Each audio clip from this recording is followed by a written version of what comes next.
नमस्कार, आप जुड़े हैं मुद्दे की बात में कृष्ण कौशिक के साथ। आज हम आपके साथ बीएसएनएल की 1 एकड़ जमीन की रजिस्ट्री कराए जाने वाली कहानी की विस्तृत जानकारी के साथ जुड़े हैं। हम आपको बताएंगे कि बीएसएनएल की इस 1 एकड़ जमीन को हड़पने की साजिश बीएसएनएल से लेकर खरीदारी तक कितने किरदार इसमें शामिल हैं। फर्जी दस्तावेज बनाने में किसने मदद की, जिसके आधार पर रजिस्ट्री वगैरह कराने का खेल हुआ। तहसीलदार कार्यालय में उन दस्तावेजों की वेरिफिकेशन करवाने की जरूरत क्यों नहीं समझी गई, वह भी तब जब बीएसएनएल का कार्यालय इसी शहर फरीदाबाद में मौजूद है। तहसीलदार ने एक अथॉरिटी लेटर के आधार पर इतना बड़ा काम कैसे कर दिया। क्या इस तरह के लेटर के आधार पर प्रॉपर्टी की रजिस्ट्री वगैरह हो सकती है, वह भी सरकारी की? यह बड़ा सवाल है। नगर निगम में प्रॉपर्टी आईडी कैसे बनी, कितने समय में बनी, उसमें बदलाव कैसे हुआ। इस तरह के सभी सवालों के साथ आपकी विस्तृत जानकारी देने का हमारा पूरा प्रयास रहेगा। इस फर्जीवाड़े की पूरी जानकारी जानने के लिए, तो सरकारी सिस्टम में व्याप्त भ्रष्टाचार की नई कहानी जानने के लिए हमारे साथ अंत तक बने रहिएगा। आगे बढ़ने से पहले हम आपको यह सुनवाते हैं कि इस सब को लेकर पूर्व मंत्री व स्थानीय विधायक मूलचंद शर्मा ने क्या कहा।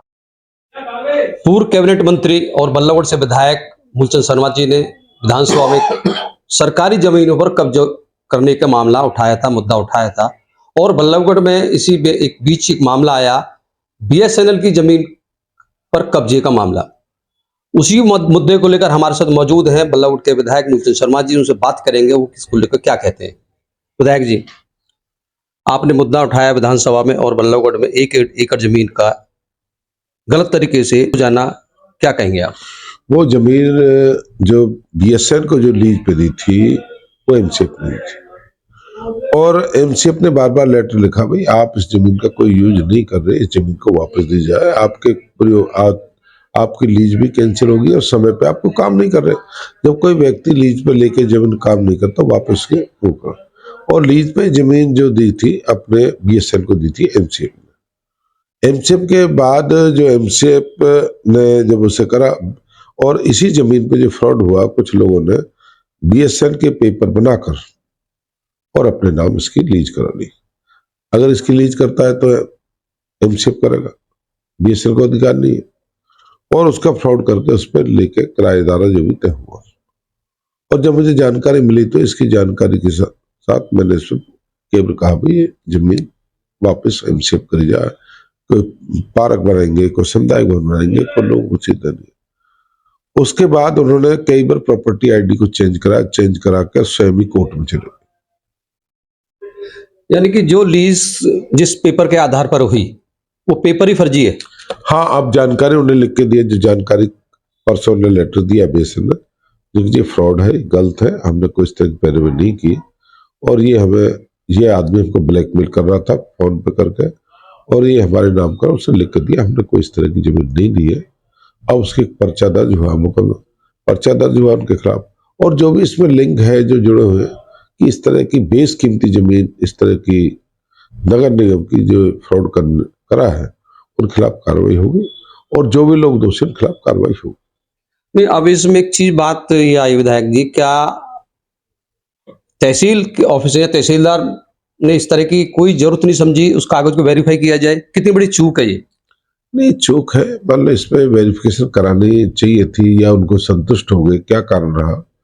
जबकि कोई इस तरह की जमीन होती है उसकी वेरिफिकेशन करनी चाहिए और करानी चाहिए, या उन्हें उचित नहीं समझा। कागज ठीक है कि कई बार व्यक्ति कागज ठीक है कर देते हैं और कई बार व्यक्ति कहता है इनकी वेरिफिकेशन कर रहे तभी हम करते हैं। तो चूक के कारण तो गलती हुई है, अगर चूक ना होती तो गलती नहीं होती। तो मैं मानता हूं कि जो आदमी लगा हुआ होता, कई बार बैंक के लॉकरों को साफ कर जाते हैं, खातों को साफ कर जाते हैं, या चूक हुई उसी का हम सब लोग भुगत रहे हैं। भाई कारण तो है, पर मैं कहता हूँ उसने गलती की, अब हमें गलती नहीं करनी चाहिए, हमने इसके खिलाफ कार्रवाई ठोक करें। एक सवाल तो पैदा होता है विधायक जी, रसूखदार व्यक्ति जिनको भूमाफिया कह लिए क्योंकि रसूख रखते हैं सिस्टम में, तो किसी भी फर्जी कागज के टुकड़े के आधार पर इतना बड़ा काम कर जाए और एक आम आदमी जो है अगर उसको छोटा सा काम भी कराना हो, एक छोटी सी रजिस्ट्री कराना, उसके लिए उसको सिफारिशें लगानी होती है, जूते घिसने होते हैं और सुविधा शुल्क देना होता है। ये भ्रष्टाचार कब खत्म होगा? मेरा मानना है कि कोई व्यक्ति किसी चीज के पीछे लगा रहता है, वो व्यक्ति जब किसी पीछे लग जाता तो वो व्यक्ति अपने कई बार अपने से सफल हो जाता। मैं मानना है ये चीज नहीं, कई बार आदमी आम व्यक्ति की नहीं हो पाती, कई बार फ्रॉड आदमी कर जाता है, हमसे गलती हो जाती है, पर ये जानकारी हमें पता लग गई, जानकारी साथ साथ सुधारना। अब सिस्टम में कोई ना कहीं तो नहीं होगी, कहीं ना कहीं तो कमी रही है, पर मेरा मानना है कि जो चीज हुई है पकड़ में आ गई है। और मैंने कहा मैंने तो यहाँ से कम 20 एकड़ जमीन को खाली कराया। मैंने पथवारी मंदिर का पथवारी मंदिर को खाली कराया, वहां पे आज पथवारी भवन, हमने सिटी पार्क की उस जमीन को खाली कराया, हमने 63 की जमीन को 1.5-2 एकड़ उस जमीन खाली कराया, तिरखा कॉलोनी की 2.5 एकड़ कराया, फ्रेंड्स कॉलोनी की 1 एकड़ जमीन को खाली कराया, हमने वापस सामुदायिक बनाने का भीम के सेन कॉलोनी करा। मैंने कहा सब धीरे धीरे खाली कराइए। मेरे है कि जो इस तरह के जो लोगों को ये है कि भी जानकारी नहीं लगा, जब वो जो लोग गलती करते हैं उनकी जानकारी के बाद हम उस पर काम करते हैं, इससे लोगों से आम व्यक्ति को राहत मिलेगी। अभी तो बहुत ऐसी जमीन है जिन पर हम कार्रवाई कराएंगे और खड़े होकर हमें कोई डर नहीं है। अब और चौकस हो गए आप? नहीं, चौकस मेरी जानकारी है, जानकारी मुझे कहाँ HSPB की जमीन पर कब्जे हैं कई जगह, उनकी मुझे जानकारी है, पर वो लोगों की ये जमीन आम व्यक्ति आने वाली पीढ़ी के लिए काम आएगी, हमारे लिए कोई लेन देन नहीं। कहीं स्कूल बनेंगे, कहीं पार्क बनेंगे, सामुदायिक वन बनेंगे, कहीं PSC बनेगी, कहीं दूसरे स्वास्थ्य केंद्र बनेंगे। मैं कहता हूँ ये जमीन लोगों की, आम लोगों की मलकियत है और लोगों की मलकियत लोगों के काम आएगी। मेरा तो उद्देश्य है कि अगर कोई जानकारी मिलेगी पूरे सिस्टम में कमी नहीं रहनी चाहिए, उसको पूरी मजबूताई से पैरवी करनी चाहिए। धन्यवाद। आप सुन रहे थे विधायक मूलचंद। तो दर्शकों, आपको बता दें कि विधायक मूलचंद शर्मा ने सरकारी जमीनों पर हो रहे कब्जों की बात विधानसभा में उठाई थी। उसके बाद यह मामला प्रकाश में आया, इसमें हंगामा मचा। उसके बाद राजकुमार यादव नामक व्यक्ति के खिलाफ मिल्क प्लांट रोड बल्लभगढ़ पर मौजूद सरकारी 1 एकड़ जमीन की फर्जीवाड़ा करके रजिस्ट्री करवाने का मुकदमा दर्ज हुआ। तो आपने सुना, मूलचंद शर्मा ने साफ कहा है कि किसी भी कीमत पर अपने क्षेत्र की 1 इंच सरकारी जमीन पर कब्जा नहीं होने देंगे। इससे पहले भी वे कई सरकारी जमीनों से को भूमाफियाओं से कब्जा मुक्त करवा चुके हैं। तो आपको पहले बता दें कि इस 1 एकड़ सरकारी भूमि की रजिस्ट्री राज सिंह यादव नाम के व्यक्ति के नाम से नहीं हुई है। बिल्कुल सही सुन रहे हैं आप, इस जमीन की रजिस्ट्री राज सिंह यादव के नाम से नहीं हुई है। राजकुमार यादव ने राज सिंह यादव के नाम कोई रजिस्ट्री नहीं की, बल्कि इस 1 एकड़ जमीन का 30 साला पट्टा राज सिंह यादव के नाम से हुआ है और राजकुमार यादव ने फर्जी असिस्टेंट महाप्रबंधक BSNL बनकर यह पट्टा अपने भाई राज सिंह यादव के नाम किया है। लेकिन मुद्दे की बात यह है कि क्या BSNL की इस जमीन का पट्टा किसी प्राइवेट आदमी के नाम हो सकता है? तो इसका जवाब है बिल्कुल नहीं। तो फिर सवाल उठता है कि यह सब हुआ कैसे? आगे बढ़ने से पहले हम आपको पहले वह सारा मामला समझाते हैं कि मामला क्या है। राजकुमार यादव ने 7 अगस्त 2025 को BSNL की फर्जी अथॉरिटी लेटर बनाकर उसके आधार पर फर्जी असिस्टेंट महाप्रबंधक BSNL बनकर अपने भाई राज सिंह यादव के नाम BSNL की 1 एकड़ जमीन का 30 साल का पट्टा करवा दिया और इस पट्टानामा में BSNL के उस अलॉटमेंट लेटर का भी हवाला दिया गया जिसमें MCF ने जो पहले FCA हुआ करता था 21 मार्च 1989 को BSNL के नाम जारी किया था। इस अलॉटमेंट लेटर में DLF industrial estate Faridabad, milk plant road Ballabhgarh की 1 एकड़ जमीन का जिक्र है। इस दोनों प्रॉपर्टियों के लिए BSNL ने MCF फरीदाबाद को क्रम से 14 लाख और 10 लाख रुपए अदा किए थे, यानी कुल 24 लाख। इस दस्तावेज के अनुसार जिसे आप स्क्रीन पर देख रहे हैं, उससे यह बात साफ हो जाती है कि यह प्रॉपर्टी MCF की नहीं बल्कि BSNL की है। मुद्दे की बात यह है कि पुलिस ने आरोपी राजकुमार यादव के खिलाफ जो मुकदमा दर्ज किया है वह BSNL की शिकायत पर दर्ज क्यों नहीं किया, जबकि BSNL इसका असल मालिक है। जबकि BSNL ने इसकी शिकायत पहले ही 17 अक्टूबर 2025 को पुलिस कमिश्नर फरीदाबाद को कर दी थी। अब आपको बताते हैं बीएसएनएल की इस बेशकीमती 1 एकड़ जमीन को हड़पने का खेल शुरू हुआ कैसे?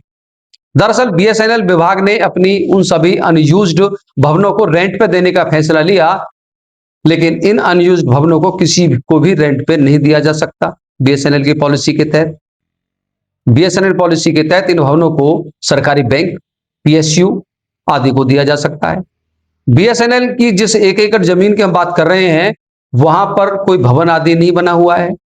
ऐसे में उसे लीज पर देने का कोई मतलब ही नहीं है, अर्थात इस 1 एकड़ भूमि का पट्टा हो ही नहीं सकता। वैसे भी अगर किसी परिस्थिति में दिया भी जाता तो वह प्राइवेट व्यक्ति को तो बिल्कुल भी नहीं दिया जा सकता था। यहां एक बात का और हम खुलासा करते हैं। दरअसल एमसीएफ यानी कि एफसीए ने 21 मार्च 1989 को बीएसएनएल को दी गई जमीन की कीमत वसूल ली थी। कीमत वसूलने के बाद अलॉटमेंट लेटर भी जारी कर दिया था, लेकिन राजस्व विभाग यानी कि रेवेन्यू डिपार्टमेंट में इस जमीन का म्यूटेशन दर्ज नहीं हुआ था। बताया जाता है कि बीएसएनएल इसको लेकर लंबे समय से एमसीएफ के साथ पत्राचार भी कर रहा है, यानी कोरोस्पोंडेंस कर रहा है, लेकिन लंबे पत्राचार के बाद भी म्यूटेशन दर्ज नहीं हो पा रही थी। बीएसएनएल में इस तरह के कार्यों को करवाने के लिए प्रोफेशनल एडवोकेट्स को प्रॉपर्टी संबंधी कार्य करवाने के लिए हायर करने की व्यवस्था है, लेकिन वह सिर्फ एडवोकेट हो सकता है, कोई प्राइवेट व्यक्ति या फिर दलाल नहीं हो सकता। लेकिन यहां पर यह बात भी गौर करने वाली होगी कि अभी तक बीएसएनएल ने इस तरह की सर्विस लेने के लिए अखबार आदि में कोई विज्ञापन आदि भी प्रकाशित नहीं करवाया, यानी कि उन्होंने कोई सर्विस नहीं मांगी इस तरह की। तो आपको बता दें, यहीं से लिखी गई सरकारी जमीन को हड़पने की पटकथा। बीएसएनएल कार्यालय में आरोपी का मददगार कौन है, जिसने आरोपी राजकुमार यादव को अलॉटमेंट लेटर जैसे महत्वपूर्ण दस्तावेज मुहैया कराए? बीएसएनएल के लेटर हेड पर फर्जी अथॉरिटी लेटर बनाया गया। वो बीएसएनएल का कर्मचारी या अधिकारी अगर है कोई, तो वह भी साजिश का जरूर हिस्सा है, इसकी जांच होनी चाहिए। जब हम इस बाबत वरिष्ठ महाप्रबंधक बीएसएनएल से मिले तो उन्होंने हमें कई चौंकाने वाली जानकारी दी और हमें खबर संबंधी जानकारी के लिए दस्तावेज भी उपलब्ध कराए। उन दस्तावेजों में ऐसी अहम जानकारी हमें मिली जो बेहद चौंकाने वाली है, उसका जिक्र हम आपसे आगे जरूर करेंगे। लेकिन यहां आपको बता दें कि बीएसएनएल के वरिष्ठ महाप्रबंधक ने बिल्कुल स्पष्ट तरीके से कहा कि उनके कार्यालय ने किसी राजकुमार यादव नामक व्यक्ति को ना तो हायर किया है और ना ही कोई अथॉरिटी लेटर जारी किया है। वैसे इस तरह के अथॉरिटी लेटर जारी करने के लिए अधिकृत ही नहीं है, वह अथॉरिटी लेटर पूरी तरह से फर्जी है। उस पत्र पे जो हस्ताक्षर हैं, उस पत्र पर, उस अथॉरिटी लेटर पर जो हस्ताक्षर हैं, उनके कार्यालय के एक अधिकारी के नकली हस्ताक्षर हैं।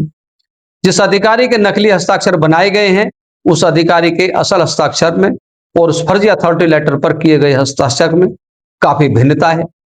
साथ ही उन्होंने यह भी खुलासा किया कि जिस अधिकारी के फर्जी हस्ताक्षर उस फर्जी अथॉरिटी लेटर पर किए गए हैं, वह अधिकारी इस फर्जी पत्र पर डाली गई तारीख से 1 महीने पहले ही उसका ट्रांसफर अन्य स्थान पर हो चुका था।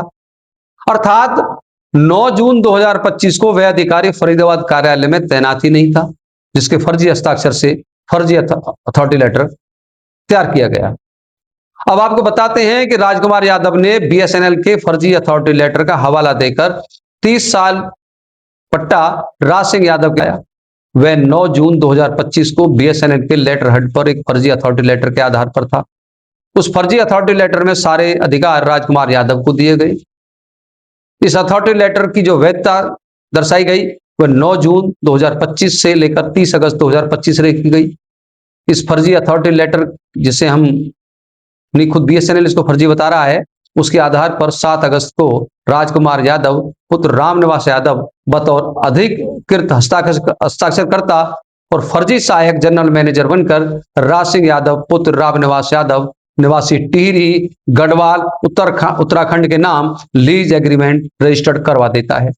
इस पट्टानामा में इस 1 एकड़ भूमि का किराया तय किया जाता है 1 लाख रुपए प्रति साल। जी हाँ, सही सुन रहे हैं, 1 लाख रुपए प्रति साल, प्रति वर्ष। इसमें हर साल 5% की बढ़ोतरी की बात भी कही गई है। यानी कि बीएसएनएल की इस बेशकीमती जमीन का किराया तय किया गया सिर्फ 8333 रुपए प्रति मास। मुद्दे की बात यह है कि कुल 83 दिन की समय का जो अथॉरिटी लेटर था, इसमें से अगर रविवार और शनिवार की छुट्टियों को निकाल दें तो यह कुल 51 दिन का वर्किंग डे का अथॉरिटी लेटर था, जिसके आधार पर बड़ी तेजी के साथ इसके सारे काम हुए और 51 दिन में सारे काम करा दिए गए। यानी कि इस अथॉरिटी को समाप्त होने से पहले ही सारे काम हो गए। मजे की बात देखिए, जमीन बीएसएनएल की और किराया तय करने वाला कौन? राजकुमार यादव। पट्टानामा पर मालिक के तौर साइन करने वाला कौन? राजकुमार यादव। पट्टा किसके नाम हो रहा है? राज सिंह यादव के नाम, यानी कि राजकुमार यादव के भाई के नाम। मुद्दे की बात यह है, इस फर्जी अथॉरिटी लेटर के नाम पर राजकुमार यादव ने जमीन के मालिक के तौर पर अपने आप को बीएसएनएल का असिस्टेंट जनरल मैनेजर बना डाला। तहसीलदार ने भी इस पर अपनी मोहर लगा दी। हमने सोशल मीडिया पर ही आरोपी राजकुमार यादव के वकील साहब की दलील सुनी। आपने भी वो दलील सुनी होगी कि पट्टानामा में राजकुमार यादव का असिस्टेंट जनरल मैनेजर लिखा जाना तो क्लेरिकल एरर है। वकील साहब, जमीन के मालिक के नाम में ही क्लेरिकल एरर आ गया। यहां से तो उस लीज पेपर को लिखने की शुरुआत हुई थी, शुरुआत में गलती हो गई, जिसने आपके मुवक्किल ने तैयार कराया था। कोई भी इस तरह का डॉक्यूमेंट्स लिखा जाता है तो उसमें कम से कम इन बातों को बहुत गहराई से जांच की जाती है कि बेचने वाले और खरीदने वाले का नाम सही लिखा जाए। और इतनी बड़ी गलती तहसीलदार साहब की नजरों से भी चूक गई, रजिस्ट्री क्लर्क की नजरों से भी चूक गई, गवाहों की नजरों से भी चूक गई। क्यों मजाक करते हो वकील साहब? यह सब गुमराह करने की दृष्टि से जानबूझकर लिखा गया था, ताकि जो भी उस पट्टानामा को देखे उसे लगे कि यह पट्टा बीएसएनएल ने ही किया है। ऐसे तो कल को कोई भी इस तरह की सरकारी जमीन का झूठा सच्चा अथॉरिटी लेटर आएगा और सरकारी जमीन का पट्टानामा अपना नाम करवा लेगा, रजिस्ट्री करवा लेगा और तहसीलदार आंख मूंद कर उस पर साइन कर देगा। मुद्दे की बात यह है, तहसीलदार ने बिना तथ्य जाने लीज पेपर को रजिस्टर्ड कैसे कर दिया? उस लीज को रजिस्टर्ड कैसे कर दिया? उसमें साइन कैसे कर दिए? क्या तहसीलदार इतने मासूम है कि उन्होंने अनजाने में सब किया हो गया? ये सब आप ही भली बात जानते हैं इस तरह के काम कैसे होते हैं। इस फर्जीवाड़े में तहसीलदार को क्लीन चिट कैसे दी जा सकती है? ये बड़ा सवाल है, इसकी गहराई से जांच होनी चाहिए। बहुत गंभीर मामला है, आखिरकार तहसीलदार इतनी लापरवाही कैसे कर सकते हैं? अब हम इसको लेकर ज्वाइंट कमिश्नर बल्लभगढ़ के कार्यालय में उनका पक्ष जानने के लिए गए, लेकिन जैसे ही हमने बीएसएनएल की इस जमीन का जिक्र उनसे किया तो वो ऐसे उछल पड़े जैसे उन्हें करंट लग गया हो। उन्होंने तपाक से जवाब दिया कि वह इस मुद्दे पर कुछ नहीं बोलेंगे। ज्वाइंट कमिश्नर साहब, सवाल तो आपसे बनते हैं। प्रॉपर्टी आईडी आपके कार्यालय से बनती है। प्रॉपर्टी आईडी में बीएसएनएल पुत्र रामनिवास यादव आपके कार्यालय द्वारा लिखा गया। क्या सरकारी कार्यालयों के दस्तावेजों पर सन ऑफ लिखा जाता है? मालिक के कॉलम में बीएसएनएल का नाम लिखा गया, यहां तक तो ठीक है, लेकिन पिता के कॉलम में रामनिवास यादव लिख दिया गया। क्या आपके कार्यालय में काम करने वाले बाबू और अधिकारी को इतना ज्ञान नहीं है कि सरकारी जमीन के प्रॉपर्टी आईडी या फिर किसी भी दस्तावेज में सन ऑफ नहीं लिखा जाता, क्योंकि वो सरकारी जमीन है?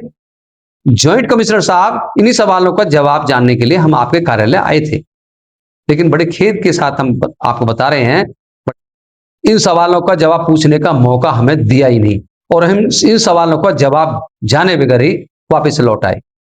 अब कुछ अहम सवाल जो अपने आप में चौंकाने वाले हैं। बीएसएनएल के संज्ञान में जैसे ही यह फर्जीवाड़ा आया तो बीएसएनएल ने इसकी शिकायत 17 अक्टूबर 2025 को पुलिस कमिश्नर फरीदाबाद को की थी। बीएसएनएल ने अपनी शिकायत के बिंदु नंबर 5 में लिखा था कि हाल ही में बीएसएनएल अधिकारी द्वारा संबंधित कार्यालय का दौरा किया गया तथा इस दौरान कानूनगो एवं पटवारी द्वारा यह जानकारी दी गई कि ऊंचा गांव स्थित उक्त प्लाट की प्रारंभ में प्रॉपर्टी आईडी बीएसएनएल के नाम से ही बनाई गई थी, परंतु बाद में किसी अन्य व्यक्ति रामनिवास यादव के पक्ष में भ्रामक व जाली दस्तावेज प्रस्तुत कर पिता के नाम में के कॉलम में हेराफेरी की गई है। यह कार्य अवैध एवं धोखाधड़ीपूर्ण है।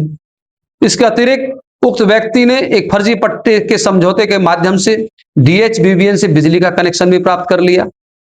साथ ही यह भी ज्ञात हुआ कि नगर निगम फरीदाबाद बल्लभगढ़ कार्यालय से ऊंचा गांव बल्लभगढ़ में टेलीफोन एक्सचेंज हेतु आवंटित 4840 वर्ग गज भूमि का स्वामित्व यानी कि मालिकाना हक के कब्जे वाली फाइल लापता है, गायब है बीएसएनएल द्वारा पुलिस कमिश्नर को दी शिकायत के बिंदु नंबर 6 में लिखा कि उल्लेखनीय है जिस प्राधिकरण यानी कि अथॉरिटी लेटर के आधार पर उक्त व्यक्ति के नाम प्रॉपर्टी आईडी एवं डीएचबीबीएन कनेक्शन दिया गया है वह दस्तावेज पूर्णतः फर्जी है और जो बीएसएनएल कार्यालय द्वारा जारी नहीं किया गया है। कृपया इस तथ्य का विशेष ध्यान देते हुए आवश्यक विधिक प्रशासनिक कार्रवाई सुनिश्चित की जाए। ये बीएसएनएल ने पुलिस कमिश्नर को दी शिकायत में स्पष्ट तौर से लिखा है। इसी शिकायत में कॉलम बिंदु नंबर 7 में लिखा है, अतः आपसे निवेदन है कि इस मामले की विधिक जांच सुनिश्चित कर संपत्ति की प्रॉपर्टी आईडी विधिवत भारत संचार निगम लिमिटेड यानी कि बीएसएनएल के नाम पर दर्ज की जाए। साथ ही उक्त भूमि का कब्जा एवं म्यूटेशन बीएसएनएल के पक्ष में प्रदान किया जाए। यह भी अनुरोध है कि उक्त व्यक्ति के नाम से प्राप्त बिजली कनेक्शन को निरस्त करने हेतु डीएचबीबीएन को आवश्यक निर्देश जारी किए जाएं ताकि अवैध रूप से प्रयुक्त सार्वजनिक संपत्ति का दुरुपयोग रोका जा सके। बीएसएनएल ने 17 अक्टूबर 2025 को 8 बिंदुओं की शिकायत पुलिस कमिश्नर फरीदाबाद को की थी और इसकी प्रति थाना शहर संबंधित थाना पुलिस को भेजी थी। उसकी प्रति ज्वाइंट कमिश्नर बल्लभगढ़, तहसीलदार बल्लभगढ़, कानून गो बल्लभगढ़, पटवारी बल्लभगढ़ को भी भेजी थी। मुद्दे की बात यह है कि जब 17 अक्टूबर 2025 को बीएसएनएल ने फर्जीवाड़े की जानकारी ज्वाइंट कमिश्नर बल्लभगढ़ और तहसीलदार बल्लभगढ़ के संज्ञान में ला दी थी तो उस वक्त ज्वाइंट कमिश्नर साहब के कान खड़े क्यों नहीं हुए। बीएसएनएल ने नगर निगम कार्यालय से अपने स्वामित्व की यानी कि मालिकाना हक की फाइल को लापता होने की जो बात कही थी आपके संज्ञान में लाई थी तो आपके कान खड़े क्यों नहीं हुए। मुद्दे की बात यह है पुलिस ने 7 जनवरी 2026 को नगर निगम की शिकायत पर तो मुकदमा दर्ज कर लिया लेकिन पुलिस ने 17 अक्टूबर 2025 को दी गई शिकायत पर अभी तक मुकदमा दर्ज क्यों नहीं किया।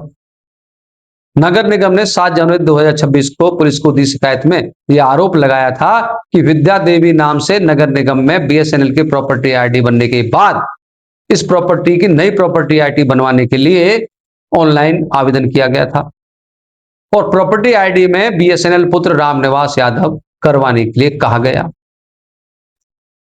इसके लिए उसने बीएसएनएल के नाम पर बनाए गए फर्जी दस्तावेजों का सहारा लिया।